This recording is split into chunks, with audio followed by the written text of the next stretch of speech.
Reverse planks are great for working on the posterior chain. These can be so helpful when working on your posture, and as with other exercises, we want to prevent any doming or coning out of the midline and no lower ab bulging either. Sit on the floor with your legs extended and feet a comfortable distance apart. Place your hands on the ground behind your hips, fingers pointed straight ahead and elbows pointing directly behind you. Keep your elbows soft, not hyperextended.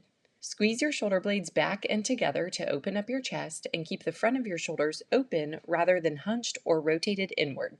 Take a nice inhale, and then as you exhale, engage your low TAs to zip up your core, thinking of knitting your hips and ribs in the front, stacking your ribs in line with your hips. Keeping your chest open, press down through your shoulder blades as you lift your hips up off the floor.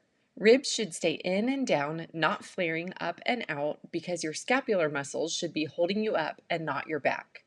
Think of pushing down through the backside of your heels as if you're going to drag them toward you. You should feel your hamstrings engage and tuck your pelvis under like a wheel. The straighter your body is from shoulders to your feet, the more your glutes may need to also engage to hold your hips in line. It's okay, though, to have a slight bend in your knees as you use the engagement of your hamstrings to help tuck your pelvis under and really turn on that whole posterior chain. Keep your legs and feet parallel the whole time. It may feel good to put a yoga block between your knees to help with positioning, and this can also turn on the adductors to help lift your pelvic floor and engage those low abs. If a reverse plank on the ground is too difficult or feels awkward for your hands, wrists, or arms, start with your hands on a higher surface like a bench, box, or even a coffee table at home. The same cues apply here to lift up out of your shoulders and keep that posterior chain engaged by thinking of dragging those heels back toward you on the ground.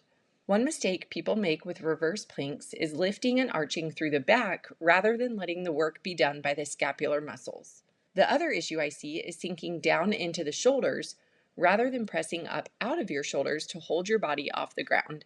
In a proper reverse plank, you should feel the upper body muscles, including serratus, lower and middle traps, and even your triceps and the backs of your arms. You should also feel your hamstrings engage, maybe a little bit of glutes, and your low abs.